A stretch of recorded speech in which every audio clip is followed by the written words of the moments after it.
એકવાર એક પિતા એના 13-14 વર્ષના કિશોરને લઈને અમારા મંદિરમાં આવ્યા અને એક સંતને એમને ફરિયાદ કરી કે સ્વામી, મારો આ છોકરો સિગરેટ પીતો થઈ ગયો.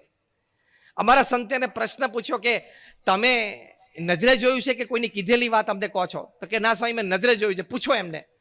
ત્યાર પહેલા કિશોરનું જરા મસ્તક નીચું થઈ ગયું, આંખ બંધ કરી દીધી. અમારા સંતે કીધું કે આવો બેસીએ. બેઠા.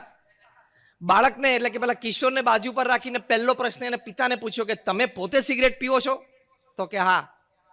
બીજો પ્રશ્ન પૂછ્યો કે તમે ઘરમાં સિગરેટ પીવો છો કે ઓફિસમાં? તો કે ના, ઘરમાંય પીવું ને ઓફિસમાંય પીવું. ત્રીજો પ્રશ્ન પૂછ્યો કે કોઈક વખત ઘરે બેઠા હોય ને તમારે સિગરેટ પીવી હોય અને ઘરમાં સિગરેટ ન હોય, એટલે કે બોક્સ ખાલી હોય, ત્યારે તમે કોઈ દિવસ આ તમારા દીકરાને પાનના ગલ્લે મોકલ્યો છે? તો કે આ મોકલ્યો છે ને. એટલે અમારા સંત કે બસ ચેપ્ટર એન્ડ્સ. તમે ઘરમાં સિગરેટ પીવો છે, તમારા સંતાને જોયું, તમે એના પાનના ગલ્લે મોકલ્યો એટલે એના પગ એ તરફ ચાલતા થયા. હવે એક છેલ્લો કાર્યક્રમ બાકી હતો, એ જાતે કરી લીધો, એને સિગરેટ પીવાની ચાલુ કરી દીધી. એટલે શિક્ષણની સાથે સંસ્કાર આપવા હોય તો આજે આ વિદ્યા મંદિરના લોકાર્પણ સમારંભે તમારે વાલી તરીકે સંકલ્પ કરવો પડશે કે તમારે વાણી અને વર્તન એ બરોબર રાખવા પડશે. ઘરે તમારે પણ પવિત્રતા તરફ જીવન લઈ જવું પડશે. તમારે પણ સંસ્કાર એ તમારા પ્રદર્શિત કરવા પડશે, જેથી સંતાનોને જોઈને શીખે. હાર્વર્ડ યુનિવર્સિટીના એક સર્વે પ્રમાણે એ લોકોએ 1 લાખ પરિવારમાં સર્વે કર્યો, across caste, creed, colour, religion. 110 દેશોમાં સર્વે કર્યો. 8 વર્ષ સુધી સર્વે ચાલ્યો અને એ સર્વે પછી કન્ક્લુઝન પેપરમાં લખાણું. ઘણી બધી વાતો લખી. એમાં એક વાત લખી કે that the first curse words that the children learn is from their parents and especially from their mothers. એટલે કે નાના બાળકો જે પ્રથમ ગાળ બોલતા શીખે છે ને, એ પોતાના માતા પિતા પાસેથી શીખે છે અને એમાં પણ પોતાની માતા પાસેથી શીખે છે. તમારે પણ વાણીમાં વિવેક રાખવો પડશે. બહુ જ નાનો બાળક હોય, 1, 2, 3 વર્ષ, તો તમને એમ થાય કે બહુ એનું ધ્યાન નથી, એ તો રમે છે, રમકડાથી રમે છે અને એને કઈ એવી બુદ્ધિ અત્યારે ના હોય કે કંઈક સમજી શકે. You are wrong.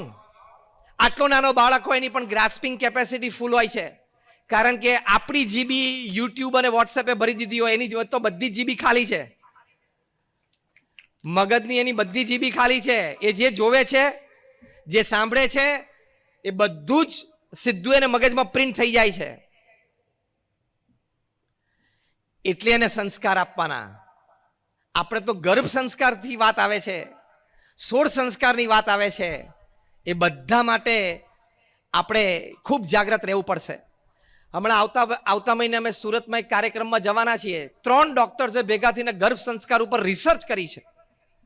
એમાં એક BAPSના હરિભક્ત સત્સંગી છે કે આપણા વેદ ઉપનિષદમાં જે ગર્ભ સંસ્કાર અને 16 સંસ્કારની વાતો છે, એ આજે મોડર્ન સાયન્સે પણ સાબિત કરી છે.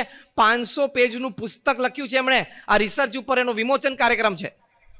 એ પુસ્તક અમને બતાવ્યું હમણાં 3 દિવસ પહેલા ત્યાં આટલા આવીને. ત્યારે અમને પણ આશ્ચર્ય થયું કે આટલી બધી વાતો આપણા વેદો ઉપનિષદમાં આપણા શાસ્ત્રકારોએ લખી છે સંસ્કાર માટે, અને આ વાતો બધી જ વેસ્ટર્ન વર્લ્ડ, પશ્ચિમના દેશો, એના વૈજ્ઞાનિકોએ સાયન્ટિફિકલી, એક્સપેરિમેન્ટલી અને ક્લિનિકલી પ્રૂવ કરેલી છે.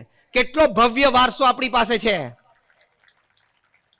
એ ભવ્ય વારસાને ભૂલીને તમે તમારા સંતાનોને ખાલી વિરાટ કોહલી, રોહિત શર્મા અને રોનાલ્ડોની ઓળખાણ કરાવો. એની ના નથી. It is part of information, it is part of general knowledge. પણ એને શ્રવણ, નચિકેતા, ધ્રુવ, પ્રહલાદ એની પણ વાત કરો ને. તમે એને શ્રવણની વાત કરી હશે તો નાનપણથી એના અંતરમાં એવા સંસ્કાર હશે કે મા બાપની સેવા કરવી જોઈએ. તો કોઈક દિવસે જ્યારે મોટો થશે ને તમે ઘરડા હશો અને તમને પગ દુખતા હશે તો પગ દબાવશે, બાકી ગળું તો છે જ ને, દાબી દેશે.